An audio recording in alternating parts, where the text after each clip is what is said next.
嗨，歡迎返嚟1000爸爸嘅 channel。喺2025年呢，我哋將全屋嘅音響系統轉會用咗 Sonos， 包括 Sonos 嘅 Arc Ultra、14兩隻 Era 300都有拍片介紹俾大家。呢一套我哋放咗喺客廳度，用咗冇耐，我哋就再加多兩隻嘅 Era 100放喺睡房，感覺非常好，我哋好中意。呢套 Sonos 嘅音響呢，係我哋一家人每日都一定會用到嘅產品。我成日都講，好產品唔係話功能有幾勁，最緊要係融入生活，買咗返嚟唔係成日用，又或者擺埋一邊，好極有限。嚟到2026年 Sonos 嘅新產品就係呢個 Sonos Play 嘅無線喇叭。首先佢唔係市面上普通嘅平無線藍牙喇叭，而係喺 Sonos WiFi Music 生態裏面嘅生成員。除咗可以同其他現有嘅 Sonos 喇叭用 WiFi 連接有協同運作之外，亦可以做到喺戶外最多4隻藍牙同步播放。我覺得特別適合對聲音質素有要求，而且對家居設計唔會妥協，亦唔想去煩嗰啲喇叭線啊、電源線啊，更加又唔想多個遙控嘅用家。Sonos Play 特別啱香港嘅生活環境，香港天氣就潮濕啦，又出名居住環境狹窄，而且有好多人都係租屋住，唔會裝修去拉喇叭線，但係又想喺每間房度可以享受到高質素嘅音樂，例如客廳、睡房、喺廚房煮緊嘢食，又或者浴室沖緊涼都可以聽到歌。唔單止咁樣，就算搬去其他地方住，只要有 WiFi， 成套 Sonos 系統咧又可以無縫咁繼續用到。唔單止咁樣，Sonos Play 嘅 Auto True Play 功能咧，知道環境改變咗就會自動調音，咁樣無論係邊間房、室內、室外，又或者搬到去新屋度，都可以有最佳嘅播放效果。呢個 video 呢，我哋會去到 Sonos 喺香港全新嘅體驗中心，聽下專員嘅講解同埋示範，跟住會有開箱同埋我哋嘅用家意見。想了解多啲呢隻嘅 Sonos Play，就要繼續睇埋落去。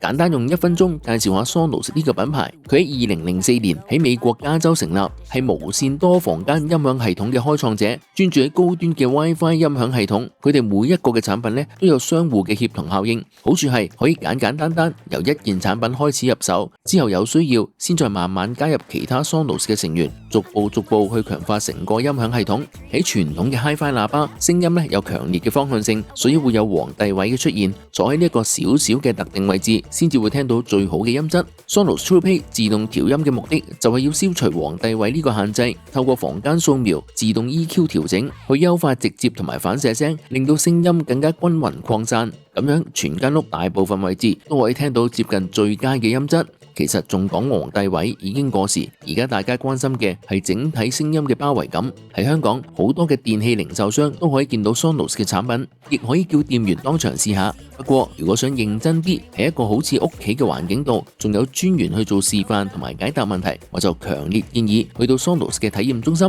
佢哋搬咗一個新地址，提一提去之前呢，記得要先做預約。有興趣嘅話呢，可以掃下隔籬呢個 QR code。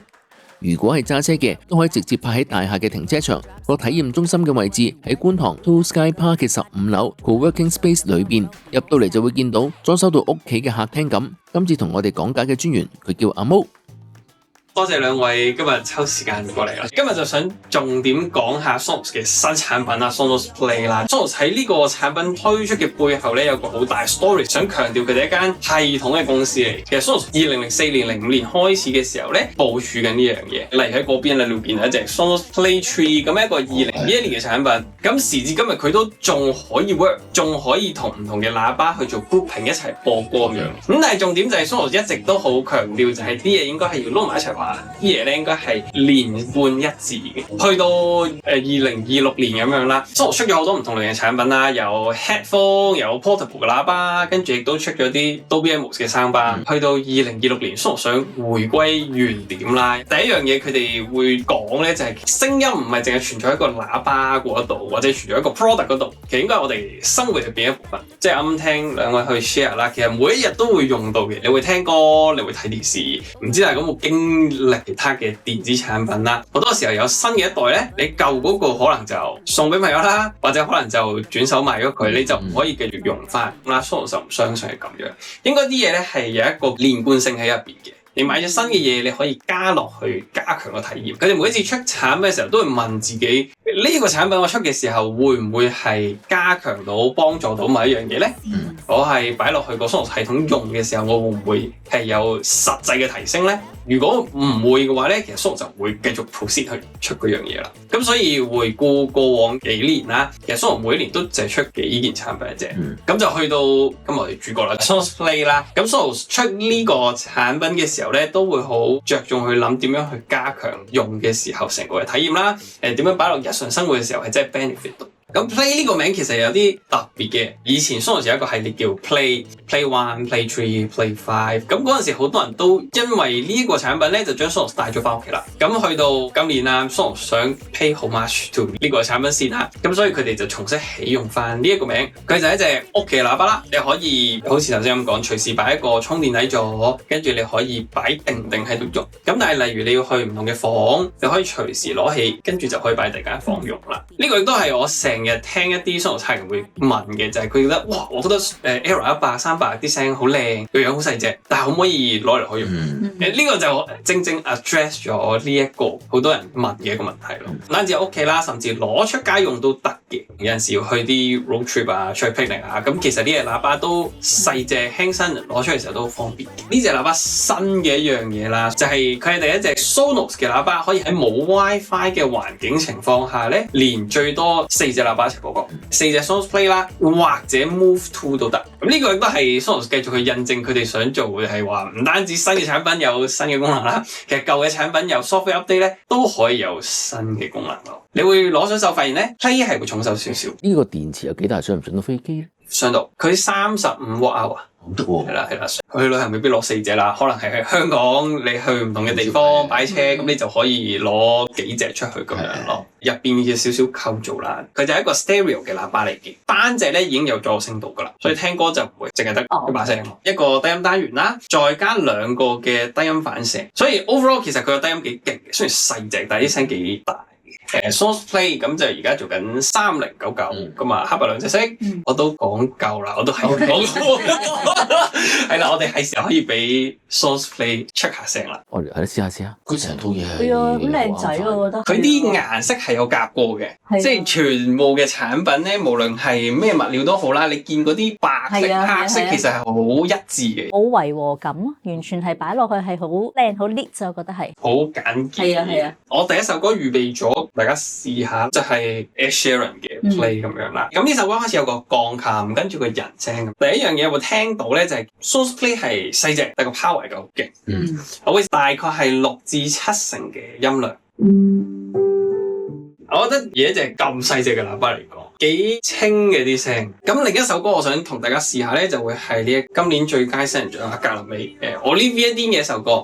係啦，我哋聽下男聲啦，我哋聽下啲女聲啦。呢一首歌咧，佢有一啲嘅伴奏喺後面，跟住有啲嘅鼓喺中間，跟住有個人聲喺前面嘅，比較多啲嘅層次。但係 Sonos Play 個表現咧，我覺得係清晰同埋係乾淨嘅，啲分離感係強。音量好足夠，係咁細隻。屋企一般聽可能都係30%、20%，其實都好夠。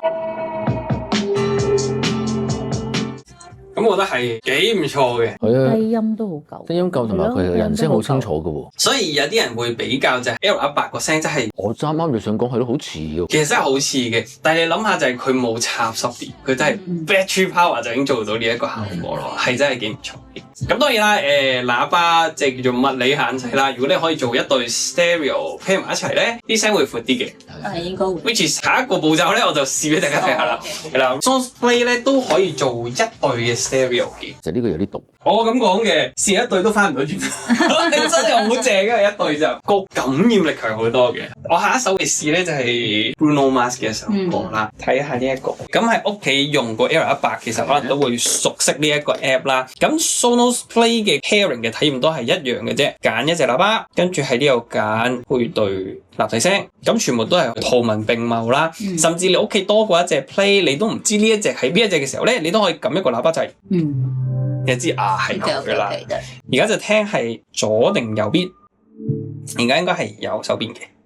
好，我哋揀右手邊，確定，咁佢就嗰個進度條走晒就 OK 啦。基本上每一隻嘅 Sonos 喇叭去做 stereo 咧，個步驟都係咁樣，咁啊 OK，咁就完成咗噶啦。好，咁我哋而家就試下呢一首歌啦。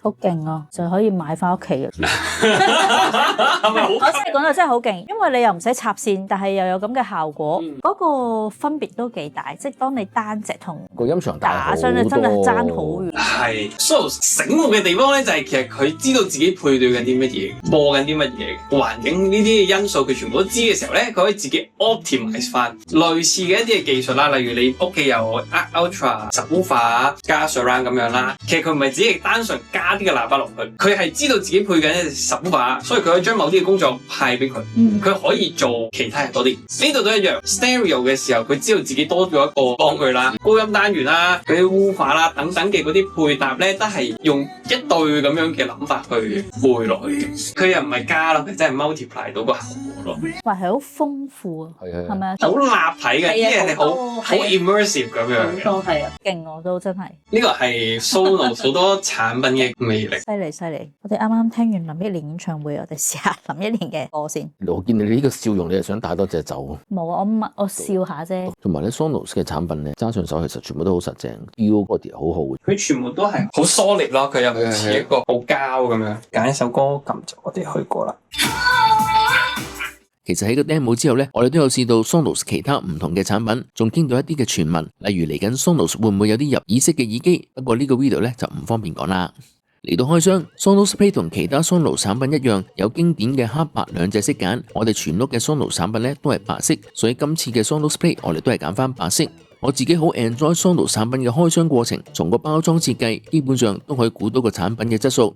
成個 packing 都係用環保物料，包裝上面咧設計簡潔、清楚易明。要打開撕走上下兩條嘅紙條，之後拎起，我好中意咁樣由得個重力咧慢慢咁拉佢出嚟，好治愈。跟住咧就會見到個產品同其他 Sonos 產品一樣，有一個好似布袋嘅包住，摸上去咧好有質感，有啲似老婆包包嘅 dust bag。拎起佢就會見到下面有呢幾樣嘢，有一張卡提你去 download Sonos 嘅手機 app， 因為所有嘅設定同埋控制咧都要用到手機 app 嚟做。有一張簡單嘅 set up guide， 清晰易明。呢個咧就係嗰個無線嘅充電底座，個底嘅四角咧都有厚厚嘅防線軟膠，上面掂住 play 嗰邊咧係淺綠色，呢兩個金屬點咧就係充電嘅位置，底座連住條充電線，另一頭係 Type C， 線嘅長度咧有2米，另一邊咧就駁實個底座，掹唔到出嚟。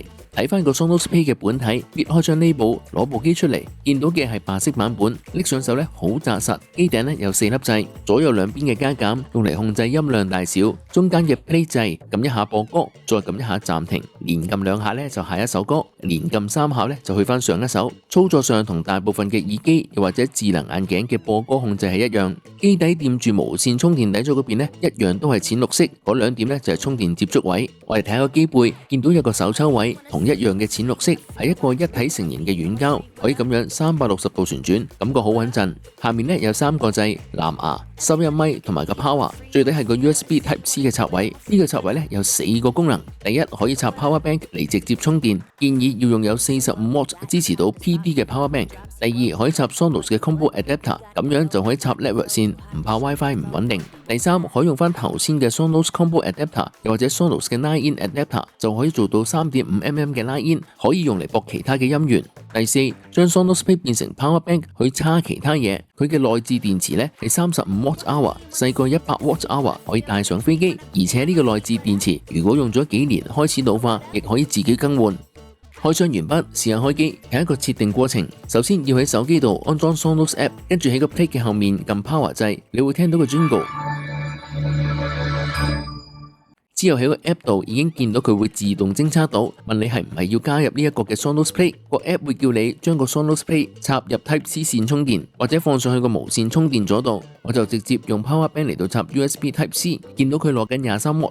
幾秒鐘之後，你就會聽到個 Play 有啲聲音。個手機 App 聽到之後咧，就可以做到連接。下一步個 App 咧會開始設定個 Sonos Play 連接去翻你屋企嘅 WiFi。連接成功之後咧，就會自動安裝軟件更新。喺呢個時候咧，個 App 都會 show 下個 Sonos Play 有咩功能，show 下睇下，冇幾耐成個更新咧就完成啦。睇翻個時間，用咗1分鐘30秒就搞掂。跟住落嚟個手機 App 咧就會問你會唔會啟用 True Play， 即係偵測環境同埋最佳調音嘅功能。我自己咧就好建議喺我哋屋企所有嘅 Sonos 產品咧都會用到。最後呢一個就係 Sonos Play 其中一個比較獨特嘅功能，就係個 Auto True Play。因為個 Play 嘅設計咧係預咗你拎嚟拎去，佢可以自動偵測到環境改變咗，就會自動再做 True Play 去優化個 EQ。咁樣無論去到邊都可以聽到到最佳嘅調音。嚟到呢度設定完成，試下用個 Sonos App 嚟到播歌。加入咗 Sonos Play 之後呢，我屋企嘅設定就會有3個 group： 客廳、睡房同埋呢個 Sonos Play。當你去播歌，你就可以揀用邊個 group 嚟播。有時朋友仔上嚟我哋屋企打牌，我都會將個 Play 放咗喺個茶幾仔上面，用佢同埋個客廳 group 一齊播歌，氛圍感好好，一邊聽歌一邊打牌，又吹下水，正。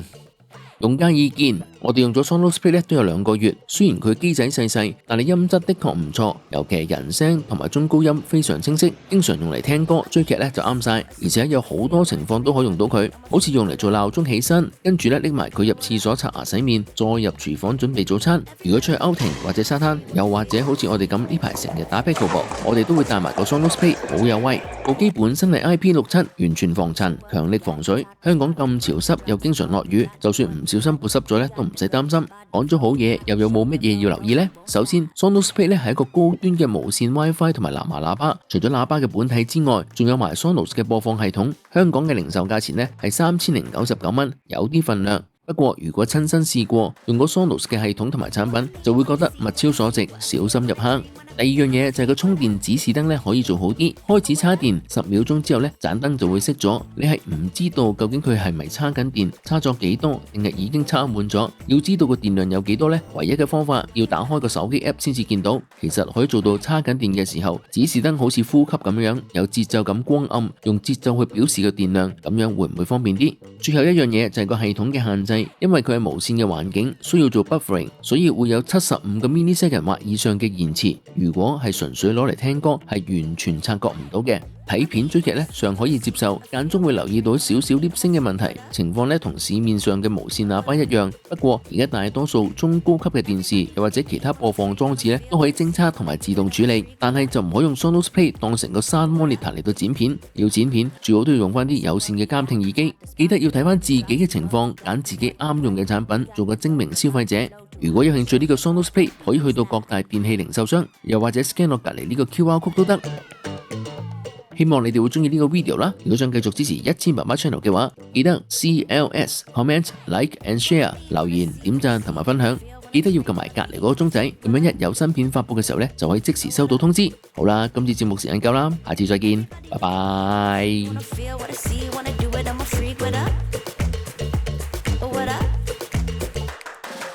Say what we got, it's hard to spot, give up the drop, see what we got, do what, we got to go, the body flow, too hot to show, the front row, we won't stop.